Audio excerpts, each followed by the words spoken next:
नमस्कार, आप देख रहे हैं न्यूज 18 पंजाब हरियाणा हिमाचल। मैं हूं आपके साथ कुसुम रावत। सबसे पहले आपको गणतंत्र दिवस की हार्दिक शुभकामनाएं। देश आज 72वां गणतंत्र दिवस मना रहा है। राजपथ पर सैनिक ताकत की झलक देखने को मिलेगी। इसके साथ ही 55 साल में यह पहला मौका है जब गणतंत्र दिवस समारोह में कोई चीफ गेस्ट नहीं होगा।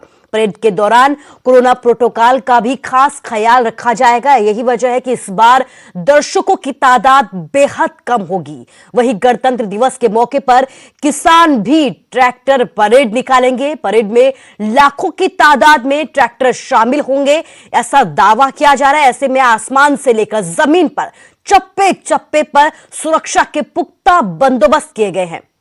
तो दो तस्वीरें आपके सामने हैं। राजपथ पर परेड, आज सैन्य अपनी ताकत दिखाई जाएगी यहां पर, और दूसरी तरफ देश के किसान भी यहां पर अपनी ताकत दिखाने जा रहे हैं। केंद्र के कृषि कानूनों के खिलाफ आज किसान परेड निकाली जा रही है। दो तस्वीरें आपकी टीवी स्क्रीन पर।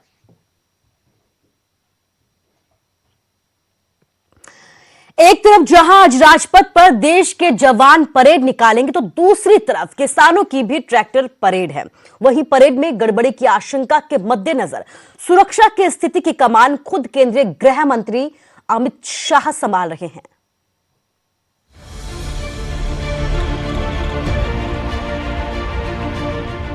देश की राजधानी दिल्ली इस बार गणतंत्र दिवस पर राजपथ पर आन बान शान की परेड के साथ किसानों की ट्रैक्टर परेड की गवाह भी बनने जा रही है।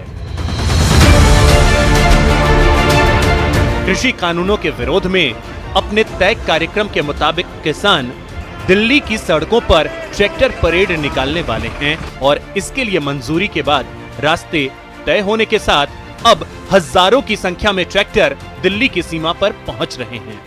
सरकार को मानना तो जरूर पड़ेगा, लेकिन ये आज टाइम लगेगा। इतनी जल्दी भी मानने की नहीं सरकार, बिना मानो हम नहीं जाने के। ये बढ़िया तरीके से जाएंगे, शांतिपूर्ण जाएंगे, परेड करेंगे और शांतिपूर्ण परेड करके फिर अपने यहीं आ जाएंगे। दिल्ली में किसानों की ट्रैक्टर परेड में गड़बड़ी की आशंका भी लगातार बनी हुई है, जिसके चलते सुरक्षा के कड़े इंतजाम किए जा रहे हैं। साथ ही कई और हिदायतों के साथ किसानों को ट्रैक्टर परेड की इजाजत दी गई है। ट्रैक्टर परेड को 170 किलोमीटर के 3 रास्ते दिए गए। सिंघू, टीकरी और गाजीपुर बॉर्डर से परेड निकलेगी। दिल्ली बॉर्डर पर 20,000 से ज्यादा ट्रैक्टर पहुंचे हैं। परेड में किसान नेता सबसे आगे कार में होंगे। ट्रैक्टर पर तिरंगा, किसान संगठन और खालसा पंथ झंडा होगा। ट्रैक्टर पर देशभक्ति और लोकगीत बजाए जा सकते हैं। रास्ते का बाजार बंद रहेगा और सड़कें भी खाली रहेंगी। किसी प्रकार के बैनर और हथियार पर पाबंदी होगी। राष्ट्र विरोधी लोग उसमें गड़बड़ी पैदा कर सकते हैं, और कुछ तो ऐसे भी हैं कि जो उकसाने की कोशिश कर रहे हैं। ये सब हमारे संज्ञान में है और हम जो भी उचित कार्रवाई लेना चाहिए वो ले रहे। गणतंत्र दिवस ट्रैक्टर परेड में कई राज्यों की कई झांकियां होंगी, जिसमें उन राज्यों में किसानों की स्थिति और समस्याओं को दर्शाया गया है। वहीं अगर परेड के दौरान कहीं कुछ गड़बड़ी हुई तो इसके लिए किसान नेता जिम्मेदार माने जाएंगे और उन पर कार्रवाई होगी। Bureau report, news 18 network. राष्ट्रपति रामनाथ कोविंद ने 72वें गणतंत्र दिवस की पूर्व संध्या पर राष्ट्र को संबोधित किया है। अपने संबोधन में राष्ट्रपति ने कृषि कानूनों का भी जिक्र किया। राष्ट्रपति ने कहा है कि सरकार किसानों के प्रति समर्पित है। विविध पूरी गति से आगे बढ़ रहे हमारे आर्थिक सुधारों के पूरक के रूप में नए कानून बनाकर कृषि और श्रम के क्षेत्रों में ऐसे सुधार किए गए हैं जो लंबे समय से अपेक्षित थे। आरंभ में इन सुधारों के विषय में आशंकाएं उत्पन्न हो सकती हैं, परंतु इसमें कोई संदेह नहीं है कि किसानों के हित के लिए सरकार पूरी तरह समर्पित है। ट्रैक्टर परेड को लेकर किसानों में जबरदस्त उत्साह है। बड़ी तादाद में किसान ट्रैक्टर लेकर सिंघू बॉर्डर पर पहुंच रहे हैं। इनमें हरियाणा के किसान भी शामिल हैं। वहीं ट्रैक्टर परेड का खापों ने भी यहां पर समर्थन किया है। दादरी से 7 खापों की अगुवाई में हजारों ट्रैक्टरों ने दिल्ली की ओर कूच किया। दादरी से निर्दलीय विधायक और सांगवान खाप के प्रधान सोमवीर सांगवान के नेतृत्व में किसानों का जत्था दिल्ली की ओर रवाना हुआ। आपको दूसरी तस्वीर कुरुक्षेत्र की दिखाते हैं, जहां पर जीटी रोड पर ट्रैक्टरों का रैला बढ़ता जा रहा है। लुधियाना के किसान कुरुक्षेत्र से होते हुए दिल्ली बॉर्डर तक पहुंच रहे हैं। परेड में लाखों ट्रैक्टरों के शामिल होने का अनुमान जताया जा रहा है।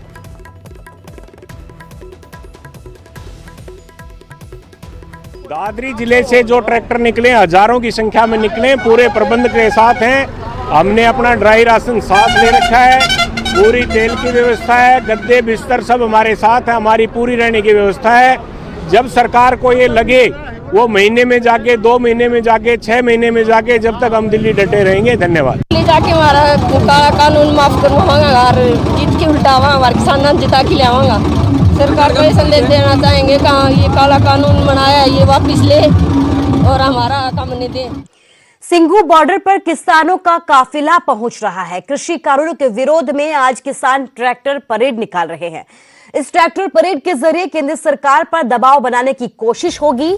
कोई ट्रैक्टर तो कोई कार तो कोई साइकिल तो कोई पैदल ही यहां पर शामिल होने के लिए लगातार दिल्ली पहुंच रहा है। किसानों का कहना है कि जब तक तीनों कृषि कानून रद्द नहीं हो जाते वो अपने घर नहीं लौटेंगे। सोनीपत के नेशनल हाईवे 44 पर किसानों में जबरदस्त उत्साह देखने को मिला है।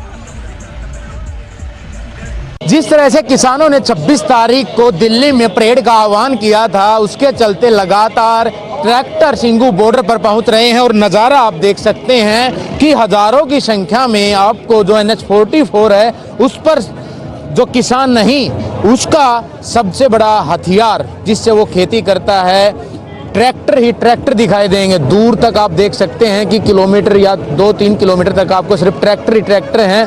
जो ट्रैक्टर हैं उन पर जो है किसान यूनियन से और तिरंगे के जो तिरंगा लगे हुए हैं, तो तिरंगा लगाकर किसानों ने कहा था कि दिल्ली में वो परेड करेंगे और शांतिपूर्ण ढंग से उनकी परेड दिल्ली में रहेगी। जिसके बाद एक रूट मैप भी उनके पास हो चुका, चाहे गाजीपुर बॉर्डर हो, सिंघू बॉर्डर हो या इसके अलावा टिकरी बॉर्डर हो। किसान हमारे साथ हैं, उनसे जान लेते हैं। लगातार ट्रैक्टर आ रहे हैं और हम आप देख भी चुके हैं कि हजारों की संख्या में पहुंच चुके हैं और पहुंच रहे हैं। इसके अलावा और तैयारियां क्या क्या हमारी, जैसे कि 26 जनवरी को जो अपने किसानों की गणतंत्र दिवस पर परेड हो रही है, वहाँ पर हम पीसफुली प्रोटेस्ट करेंगे वहाँ पे, और कोई हुल्लड़बाजी ऐसी नहीं होगी वहाँ पे जिससे कि किसान आंदोलन को जो कोई ट्रबल आए, वैसी कोई हमारे तरफ से कोई ऐसी नहीं होगी।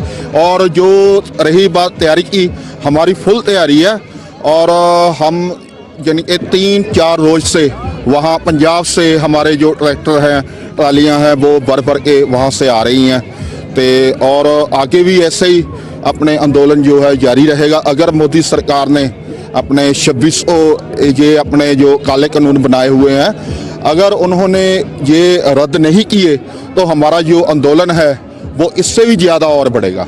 आपको मैं चाहूंगा कि दोबारा फिर एक बार तस्वीरें मैं दिखा दूं। जो किसान हैं उनका यही कहना है कि शांतिपूर्ण ढंग से दिल्ली में जाएंगे और परेड के बाद वो वापस यहीं पर पहुंच जाएंगे और इसके बाद जो भी रणनीति जो जत्थेदारी प्रधान है उनकी रहेगी, उसके हिसाब से ही आगे जो आंदोलन है वो चलेगा। वहीं अगर सरकार मांगे पूरी नहीं करती है, तीनों कृषि कानून रद्द नहीं करती है, तो आंदोलन और भी बढ़ेगा। सोनीपत से नितिन अंतिल, न्यूज 18। कृषि कानूनों पर बोले कृषि मंत्री नरेंद्र तोमर। न्यूज 18 से एक्सक्लूसिव बातचीत की, जिसके बाद उन्होंने कहा कि केंद्र सरकार किसानों के प्रति समर्पित है, प्रतिबद्ध है। किसानों के जीवन में बदलाव के लिए ये कानून बनाए गए हैं। ज्यादातर किसान कानून के पक्ष में है, ये कहना है केंद्रीय कृषि मंत्री नरेंद्र सिंह तोमर का। सरकार ने 11वें दौर की वार्ता में समाधान की कोशिश की है। 1.5 साल के लिए कानून स्थगित करने का प्रस्ताव भी दिया है।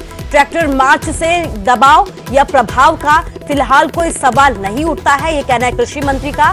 लोकतंत्र में आंदोलन का अधिकार सभी को, और इसी अधिकार के तहत किसान भी अपना आंदोलन कर रहे हैं, लेकिन सरकार भी किसानों के प्रति प्रतिबद्ध है, उनके हितों के प्रति प्रतिबद्ध है, ये कहना है केंद्रीय कृषि मंत्री नरेंद्र सिंह तोमर का। उन्होंने ये कहा है कि किसानों के जीवन में बदलाव के लिए ही ये कानून बनाए गए हैं।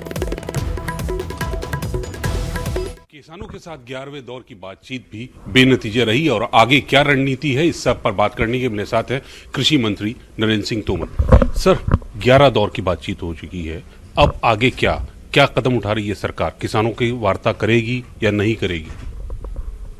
भारत सरकार प्रधानमंत्री नरेंद्र मोदी जी के नेतृत्व में किसानों के हितों के प्रति पूरी तरह प्रतिबद्ध है और आने वाले कल में भी रहेगी।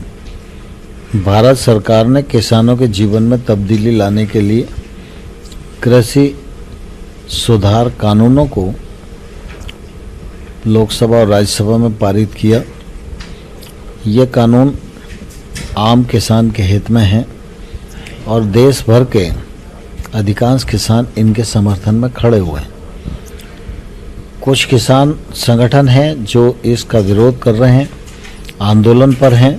भारत सरकार ने 11 दौर की वार्ता उनसे की है और उनसे यह पता करने की कोशिश की है कि इन बिलों में किसानों के लिए तकलीफ कहाँ है, लेकिन क्लॉज बाई क्लॉज चर्चा न होने के कारण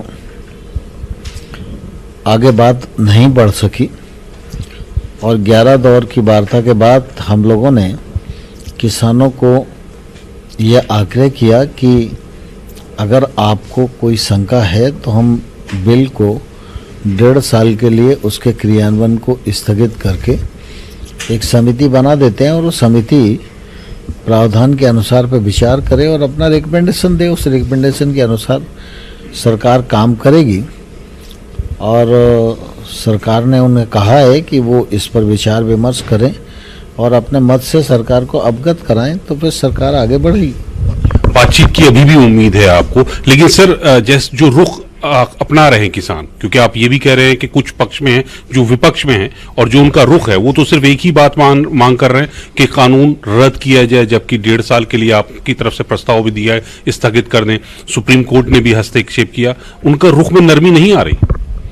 मैं समझता हूं और मैं आशावान भी हूं कि किसान संगठन जो आंदोलन पर हैं वो कानून के सभी पक्षों पर विचार करेंगे, देश भर के किसान के हितों के बारे में विचार करेंगे, तो निश्चित रूप से वो हमारी बात से आने वाले कल में सहमत जरूर होंगे। सर, सरकार पे दबाव बनाने के लिए कल ट्रैक्टर मार्च भी निकाल रहे हैं वो लोग। गणतंत्र दिवस है, 4 रूटों पे लगा, तो क्या इस तरह का कार्य से सरकार किसी तरह से दबाव में आएगी? मैं समझता हूं कि देखिए, दबाव और प्रभाव का सवाल नहीं है। प्रभाव सत्य के साथ होता है। भारत सरकार बहुत साफ नीयत के साथ इन कानूनों को लाई थी। लोकतंत्र में आंदोलन करना सबका अधिकार है। किसान आंदोलन कर रहे हैं, सरकार उनसे बातचीत कर रही है और मुझे लगता है बातचीत के माध्यम से आज नहीं तो कल हल निकलेगा। सर, लगातार विपक्ष के बारे में कहा जा रहा है कि इसको वो लोग हवा दे रहे हैं। अभी संसद का सत्र भी शुरू होने वाला बजट का, तो ये मामला उसमें भी सरकार उससे निपटने के लिए तैयार है? देखिए, मैं ऐसा मानता हूं और विपक्ष के लोगों को भी कहना चाहता हूं कि राजनीति करने के लिए बहुत सारे अवसर हैं। किसान के कंधे का गलत इस्तेमाल नहीं होना चाहिए और किसान के लिए जो कानून आए हैं उन कानूनों पर विपक्ष की पार्टियां भी पहले उनके हक में बोलती रही हैं, कहती रही हैं, अपने मैनिफेस्टो में स्थान देती रही हैं। इसलिए विपक्ष को कोई नैतिक अधिकार इनका विरोध करने का है ही नहीं। सर, राहुल गांधी लगातार किसानों जो आंदोलन कर रहे हैं उनके हक में है, उनके साथ खड़े हैं और उनकी आवाज से आवाज मिला रहे हैं और कह रहे हैं कि कानून वापस लो। आज यही बात मुंबई में आजाद मैदान में भी, वहां पे कांग्रेस गठबंधन में वो लोग भी कर रहे हैं, वो लोग अपनी मार्च कर रहे हैं, वो भी इन्हीं के कानून वापस लेने की बात कर रहे हैं। पार्टियां हैं तो जो पार्टियां हमारे विरोध में वो तो विरोध करेंगी, उसमें कौन सा आश्चर्य का विषय। इसके लिए तो मानसिक रूप से प्रिपेयर्ड रहना चाहिए। तो नरेंद्र सिंह तोमर साहब कह रहे हैं कि सरकार अभी भी काफी हद तक पूरी तरह से सकारात्मक है, किसानों के हित में ये कानून बना है और उनसे बातचीत के जरिए ही इस समस्या का हल निकलेगा। कैमरामैन गौरव गिरी के साथ नई दिल्ली से अशरफ काज़मी, न्यूज़ 18। पानीपत की बजाय पंचकुला में झंडा फहराएंगे सीएम मनोहर लाल। गणतंत्र दिवस पर ध्वजारोहण कार्यक्रम होगा, इसमें बदलाव किया गया है। पंचकुला के परेड ग्राउंड में सुबह 10 बजे ध्वजारोहण समारोह होगा। राजभवन में तिरंगा फहराएंगे राज्यपाल। इसके साथ ही अंबाला में डिप्टी सीएम दुष्यंत चौटाला ध्वजारोहण करेंगे। मंत्रियों के कार्यक्रम में कई तरह के बदलाव किए गए हैं। किसान आंदोलन के चलते ये बदलाव किए गए हैं। इसके साथ ही अब पंचकुला में झंडा फहराएंगे सीएम। गणतंत्र दिवस पर ध्वजारोहण कार्यक्रम में बदलाव किया है। पहले पानीपत में ध्वजारोहण करना था, लेकिन बदलाव के चलते अब पंचकुला में ध्वजारोहण किया जाएगा। सीएम मनोहर लाल की तरफ से पंचकुला के परेड ग्राउंड में 10 बजे ध्वजारोहण होगा। गणतंत्र दिवस के उपलक्ष्य में जो भी विस्तृत सुरक्षा प्रबंध हैं वो किए गए हैं और किसी भी इवेंचुअलिटी से निपटने के लिए हमारे पास सफिशिएंट सुरक्षा बल हैं और हमने बाकायदा उनका रिहर्सल किया हुआ है। हम समझते हैं कि ये जो पर्व है हर्षोल्लास के साथ कल पूरी तरह मनाया जाएगा। एलएसी पर चीन ने एक बार फिर से भारत में घुसपैठ की कोशिश की, जिसे भारतीय सैनिकों ने नाकाम कर दिया। घुसपैठ की यह कोशिश उस वक्त की गई है जब करीब 2.5 महीने बाद सीमा विवाद को लेकर दोनों देशों के बीच 9वें दौर की बातचीत होनी थी।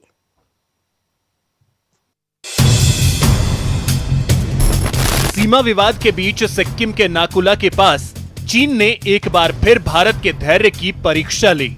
चीनी सैनिकों की ओर से घुसपैठ की कोशिश की गई, जिसे भारतीय सैनिकों ने नाकाम कर दिया। चीनी सैनिकों के साथ हुई झड़प में 4 भारतीय जवान घायल हो गए, लेकिन चीन के 20 से ज्यादा जवान घायल बताए गए हैं। घुसपैठ की ये कोशिश 3 दिन पहले की बताई जा रही है। करीब 19,000 फीट की ऊंचाई पर हुई झड़प। मुगुथांग दर्रे से आगे नाकुला सेक्टर में झड़प हुई। प्रचंड ठंड में चीनी सैनिकों ने घुसपैठ की कोशिश की। भारतीय और चीनी सैनिकों में बगैर हथियार झड़प हुई। भारतीय सैनिकों ने चीन के सैनिकों को खदेड़ दिया। डोकलाम विवाद के बाद पिछले साल मई से भारत और चीन के बीच सीमा विवाद बना हुआ है। पिछले साल 15 जून को पूर्वी लद्दाख के गलवान घाटी में चीनी सैनिक और भारतीय जवान के बीच खूनी संघर्ष भी हुआ, जिसमें 20 भारतीय जवान शहीद हो गए और चीन के भी कई सैन्य अफसर मारे गए। दोनों देशों के बीच सीमा विवाद को लेकर वार्ता भी चल रही है। रविवार को दोनों देशों के बीच 9वें दौर की वार्ता करीब 15 घंटे चली, जिसमें भारत ने चीन से 2 टूक कह दिया कि उसे पीछे तो हटना ही होगा और भारत ने डिसएंगेजमेंट और डी एस्केलेशन का एक रोड मैप भी चीन को दिया। लेकिन वार्ता के ठीक पहले चीनी सैनिकों की भारतीय सीमा में घुसपैठ की कोशिश ने ड्रैगन की मंशा जाहिर कर दी। Bureau report, news 18 network. और अब बात मौसम की मिजाज की करते हैं। उत्तर भारत में कड़ाके की ठंड पड़ रही है और अभी कुछ दिनों से इसके राहत मिलने वाले के आसार फिलहाल नजर नहीं आ रहे। हिमाचल प्रदेश के कुफरी, भरमौर, केलांग और कल्पा में भी बर्फबारी का असर अब उत्तर भारत और मध्य भारत में देखने को मिलेगा और यहाँ कड़ाके की ठंड का नया दौर शुरू हो गया है, जो शुक्रवार तक चलेगा। आप टीवी स्क्रीन पर दिल्ली, वाराणसी, चमोली, लुधियाना और मनाली की तस्वीरें देख रहे हैं, जहां पर शीतलहर, कोहरे और कड़ाके की ठंड का सामना लोगों को करना पड़ रहा है। तो वहीं मनाली के आसपास के क्षेत्रों में बीते दिनों हुए भारी बर्फबारी साहसिक गतिविधियों में रुचि रखने वाले लोगों के लिए वरदान साबित हो रही है। सैलानी बर्फबारी का लुत्फ उठा रहे हैं, तो वहीं विश्व प्रसिद्ध पर्यटन स्थल सोलंग नाला में इन दिनों साहसिक गतिविधियों में रुचि रखने वालों का हुजूम उमड़ पड़ा है। युवा स्कीइंग की ट्रेनिंग ले रहे हैं, इसके साथ ही उन्हें इसमें काफी आनंद भी आ रहा है। पटना से हूँ और ये बहुत it's like an experience of a life time for me, because मैंने कभी ऐसे स्नो का एक्सपीरियंस नहीं किया था, बट मेरे कॉलेज के कुछ फ्रेंड्स आ रहे थे, सो आई प्लान की ओके चल के स्कीइंग करते हैं। इट्स एक्चुअली आज 7th डे है हमारा स्कीइंग का एंड आज मुझे लग रहा है कंट्रोल बन रहा है स्लोप पे, तो बहुत थ्रिल होता है और बहुत मज़ा आ रहा है। Like I think everyone should try this. हम हिमाचल प्रदेश से हैं और हम इंडस इंटरनेशनल यूनिवर्सिटी के स्टूडेंट हैं और सर हमें ये मौका मिला, हमारे बीसी सर ने हमें बताया, उन्होंने ऑनलाइन हमारी रजिस्ट्रेशन की, तो उसके आधार पर हम यहाँ पर आए हैं। हमें कोविड-19 महामारी ने परस्पर निर्भरता की भावना को सुदृढ़ किया है, जिससे कि पूरा देश इस विपत्ति का एकजुट होकर मुकाबला कर सके। वैक्सीनेशन के बाद जरूरत होगी कि हम सभी अपना सर्वश्रेष्ठ योगदान दें, जिससे हम एक साथ इस वायरस को हराने की तरफ अपने कदमों को आगे बढ़ा सके। और नेटवर्क 18 इस मुहिम में हर कदम आपके साथ होगा। जब तक सभी सुरक्षित नहीं होते, तब तक कोई सुरक्षित नहीं होगा। इसी सोच के आधार पर हमारे कैंपेन संजीवनी का लक्ष्य ये सुनिश्चित करना है कि वैक्सीन को पाना सभी भारतीयों का समान अधिकार है।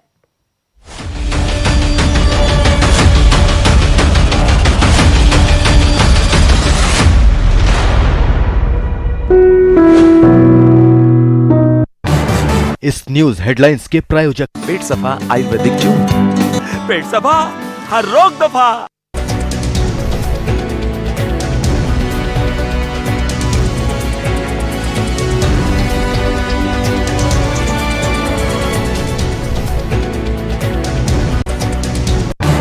इस न्यूज हेडलाइंस के प्रायोजक पेट सफा आयुर्वेदिक चूर्ण। पेट सफा, हर रोग दफा।